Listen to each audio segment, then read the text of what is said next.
Get the council president up here.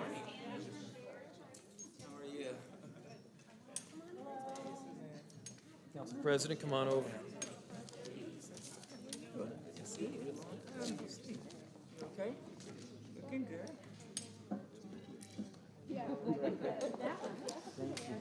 Well, good afternoon, everyone. My apologies for the delay. So, you come in as mayor or a council member hoping to shape the office, and more often than not, it's the office that ultimately shapes you. This is one of those rare occasions when we have the opportunity to make a long-standing, multi-generational impact through government structure. This is truly an historic day, one that has been in the making for over 100 years. Over that 100-year period, there have been 17 attempts to try to move this government structure to something more workable and more efficient, and 17 times it has failed. In around 1920, Minneapolis moved forward with a home rule charter. And at the same time, they weren't able to take that next step to offer clarity between the roles. Throughout the 1920s, those that sought to reform the city government were unsuccessful again and again.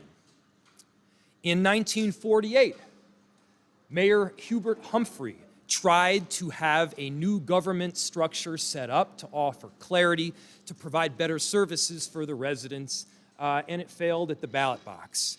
And then again in 1988, then Mayor Don Fraser tried to get something past the Charter Commission, but the Charter Commission ultimately decided not to make the substantial change that was being asked, and we ended up with the system that we had up until this last year. It was a system that was disjointed. It was a system that lacked clarity, and it was one that caused elected officials from multiple different administrations to argue more over who had the authority than the substance of the issue itself. And now is truly a time when we can make that change. You know, sometimes history happens to us, and this is one of those times when we collectively can happen to history. It's one where we stand on the shoulders of so many staff and elected officials before us that have tried to make this change. And we are so proud right now to ultimately get this thing done and on the books. By having this new government structure, not only does it offer clarity, it offers a system that will be more efficient, more responsive, and more inclusive to the residents of our city. It'll have a larger and more long-standing impact than any single policy change we could ever make.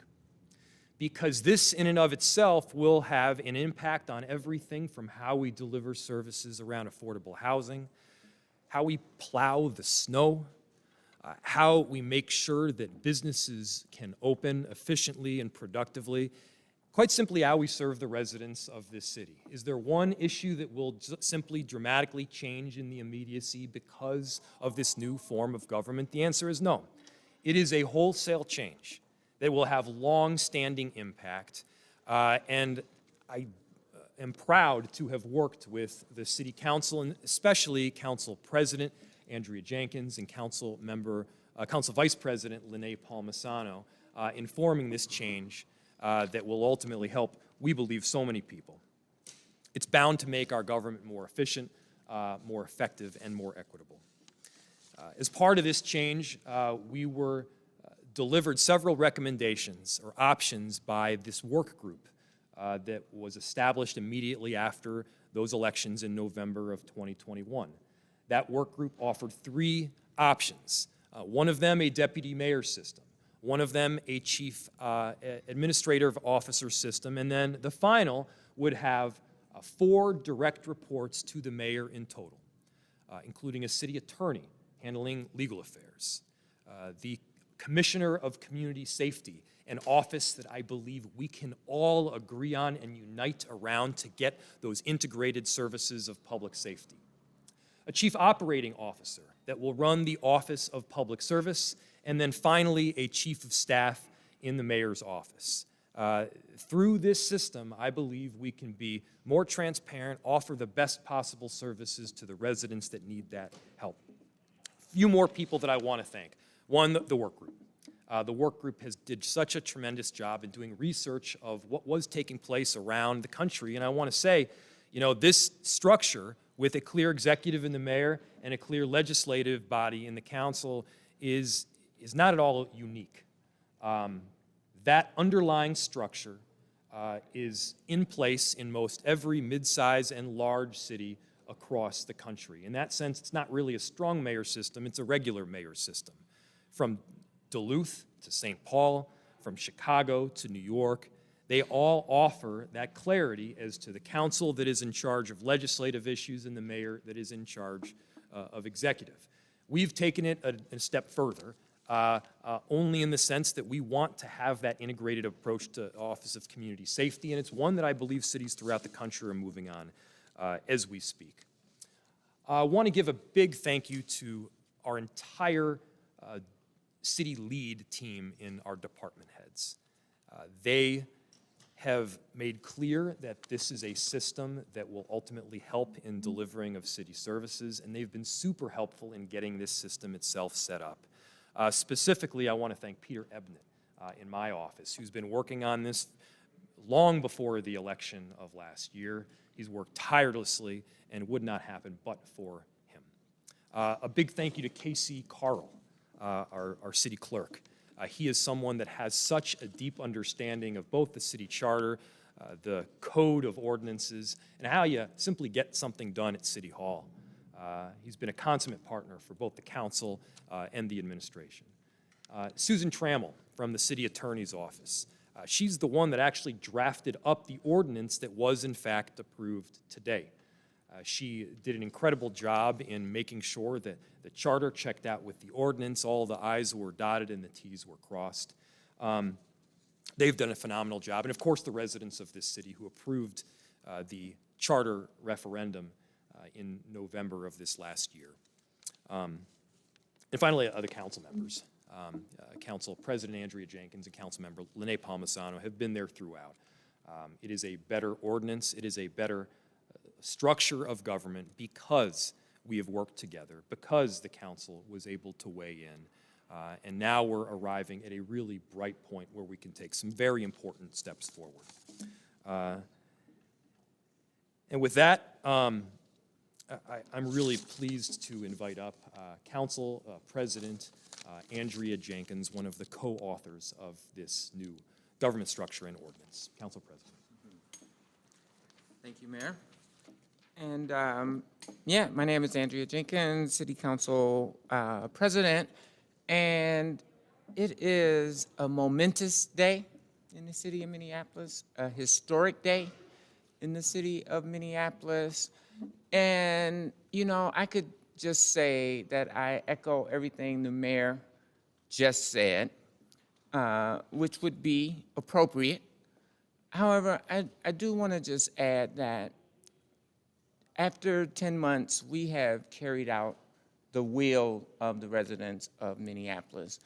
And not only have we changed and shifted our entire government structure, which hopefully will provide that clarity, that those clear lines of authority between the council and the executive branch, which we spent a lot of time last term arguing about, and throughout the history of Minneapolis, it has been a constant sort of struggle to understand who is responsible for what activities in our city.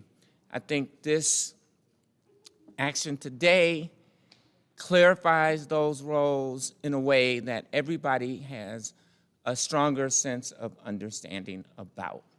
Not only did we do that, We also created the Office of Public Safety, Neighborhood and Community Safety, which was also on the ballot. It didn't pass, however, through working together with the mayor and the council, we were able to move that item forward as well. I do want to thank my colleagues who also contributed heavily and mightily to this effort. And I will say, I don't know if I've ever seen a time in the city of Minneapolis since I've been an observer that the mayor and the council have worked as closely together as we have these past 10 months. And so that in and of itself is a huge accomplishment. We are setting forth a new direction in the city of Minneapolis. It's a new day, and I'm proud to have been a part of it. And I want to offer an opportunity for my colleague and my partner, Council Vice President Palmisano, to share a few words as well.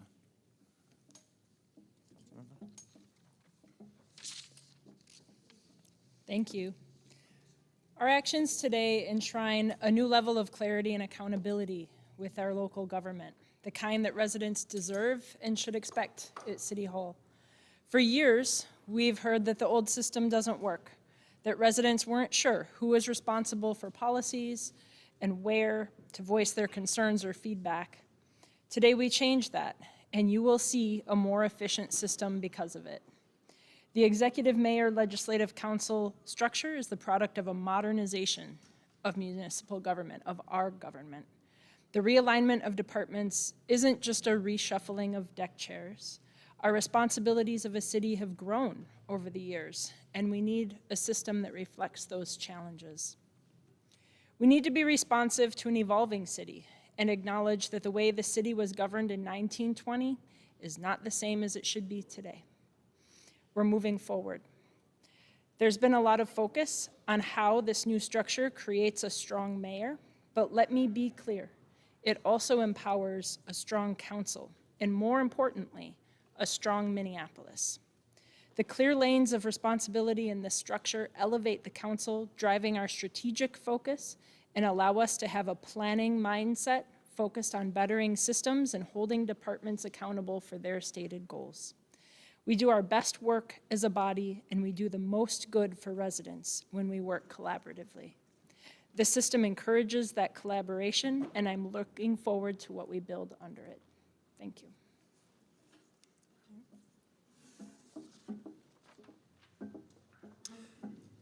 Thank you, Council President and Council Vice President. Again, thank you to my staff in our office who has really been working on this for several years now. It's good to get to this point. And just a note before I open it up to any questions, the ordinance is in place. However, the old system has developed a mindset at City Hall that has been in place for about 100 years. And so undoubtedly there will be bumps at the road. My, of course, ask to all of us is that we stay at the table to make sure that we're working through things as we get the kinks worked out. With that, I will open it to any questions that you might have. Liz. Some people who are supporting question 2 are questioning the legality of this, and specifically the decision to put a commissioner between you and the police department. Maybe you want to explain how this complies with the charter and what will you do if the city gets sued over this? I will start answering it, and then I will perhaps bring up our city attorney, either Susan or Kristen, whichever we see fit here.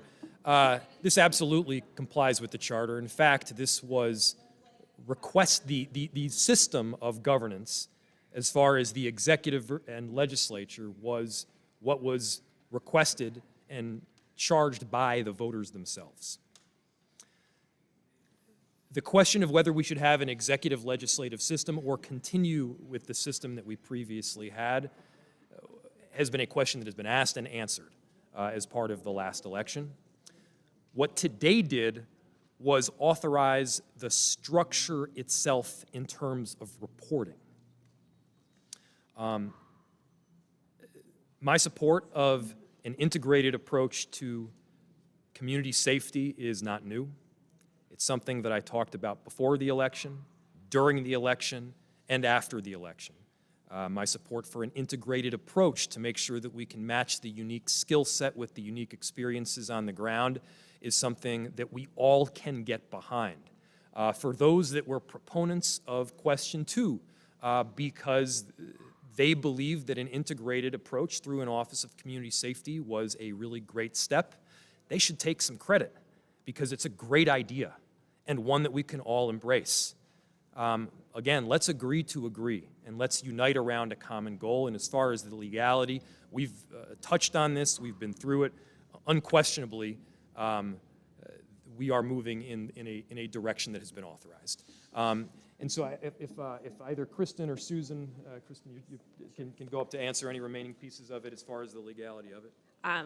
Mayor Fry actually answered all of the legal questions quite well. The ordinance was drafted to comply with the city charter. So the orange box, as you see it, is actually still under the direction of the mayor, so still preserves the mayor's authority over the police. And in terms of the second question, we don't have a charter change, but we can accomplish the same kind of restructuring through ordinance. And so what we've got is fully lawful. Thank you, Ms. Anderson. Thank you. Thank you, Ms. Anderson. Thank you, Ms. Trammell. Yes? So if I'm a Minneapolis resident, can you explain to me how the old structure wasn't working smoothly, and maybe give us an example of how this new structure is going to be working more smoothly? I can, and it's a good question.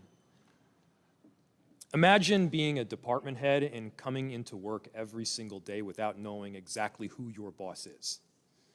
Imagine coming into work every day and having 14 different bosses depending on the issue and not being certain who exactly you're reporting to and when. Imagine being in a time where quick decisions need to be made and quick directions are given by the mayor, yet those directions aren't being able, you can't follow them in full because, again, it's unclear what the deliberative body, which they should be in the council, will ultimately choose. I can't tell you how many times over these last couple of years where I have called in the Director of Community Planning and Economic Development, the City Attorney, the Chief of Police, and the City Coordinator, and I've given directions out. You do this, you do that, you do the other, you do this, go, and we need to move fairly quickly because there's an imminent issue that needs to be addressed. And the response always, almost always, the first question was, well, what is the council going to say? And that is not an issue with the council, to be very clear. The very nature of a legislative body is that they deliberate, they engage, they seek feedback from community, and they pass good, thought-out laws. That is what a legislative branch does, and one of the great things that this change authors is that it clarifies who has that full authority over legislation. It is the city council. And so the practical implications are that we can make decisions on a daily basis through an administration. And I want to make clear, this is not a unique setup in having an administration that makes day-to-day operations. That is the case in most every other mid-size and large city throughout the country. This is the system that St. Paul has, the system that Duluth has, the system that Chicago and New York and countless other cities throughout the country have in this executive, mayor, and legislative council form. We had kind of this in-between, no person's land previously that was confusing, and this added clarity. Do you have a specific example, though, of something? Well, think of, we've got more than a few issues over these last few years. Almost any time a quick decision needed to be made, whether it was around, it could have been the way we plow the streets or the quick nature we do so. It could have been around a homeless encampment. It could be around some form of handling of a public safety in an integrated fashion, which we couldn't do before. All of those things that need to happen on an immediate basis was tough to do. Now, to be clear, the police previously also reported to the mayor, but all of these other facets, an Office of Violence Prevention, fire, emergency management, et cetera, didn't necessarily report up through the same structure, so we couldn't provide that collaborative approach.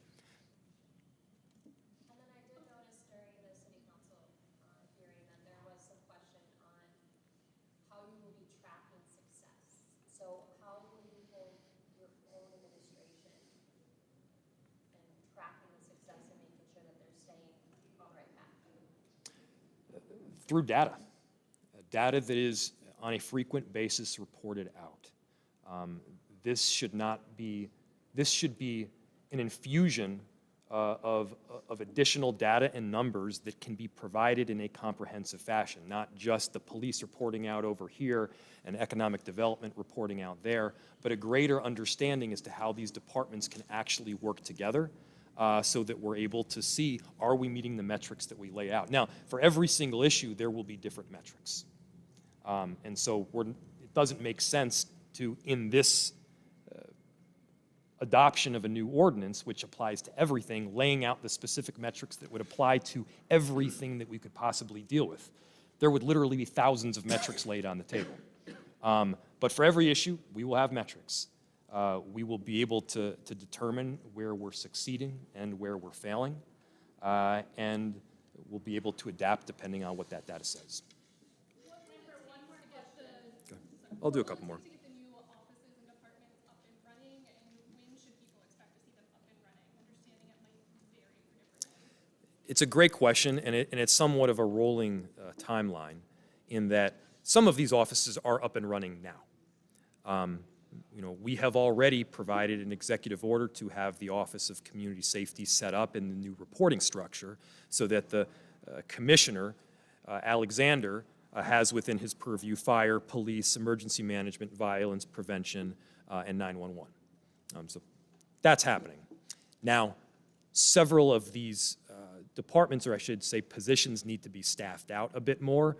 That doesn't happen today. That happens through the budget process. And so that will take place in the coming couple of months. We imagine that much of this will be set up in full by the end of this year. However, to be clear, there will still be kinks that need to be worked out over the next couple of years. Again, things will, data that we're collecting will need to be shifted so that we're, again, providing the best and most responsive information. We're going to have to make sure that we're properly designating positions to where they are most effective. We're going to also just have to change how we think about the reporting structure in City Hall, and that goes for everybody from department heads to council members to myself, because we all have been operating under a very, very different system for a long time. It will take some time to adapt. There is nobody will argue that there won't be hurdles along the way. In fact, I can tell you ahead of time, there will be, but we're going to deal with them. I'll do one more if anybody's got one more. Otherwise, happy to call it a day two. And this is really one where over the last couple of years, as a city, we have dealt with a litany of crises. And so rare do you get the opportunity to pick your head up and celebrate some of the affirmative, offensive work that we've been able to do. I think this is the epitome of that work in itself. Any other questions before we call it a day? Thank you so much, everybody. Congratulations.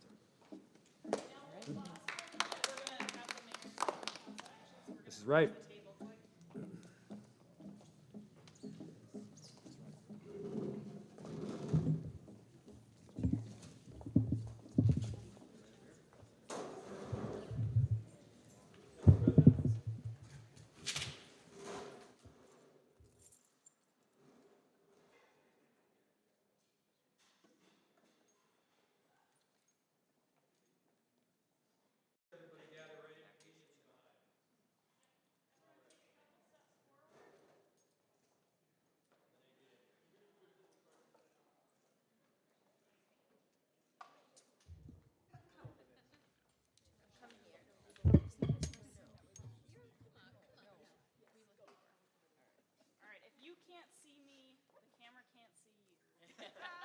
All right. It's a warning.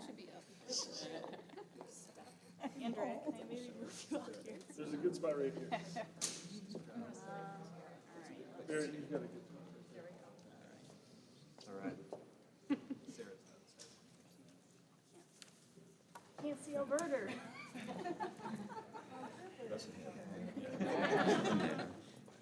right, Well, we should. We'll fix that. everyone looks great. All right, Mayor, hang on.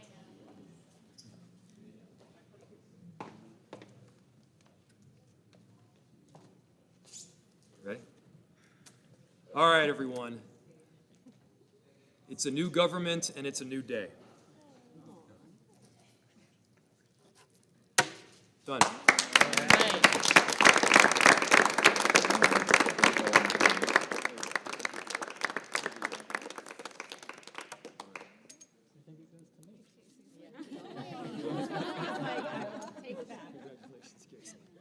All right.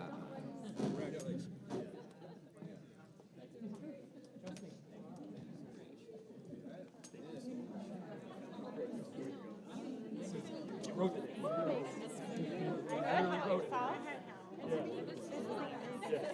Extremely. We gotta get this guy a better pen. I know. Well, I got a thing with these pens. Oh, this is your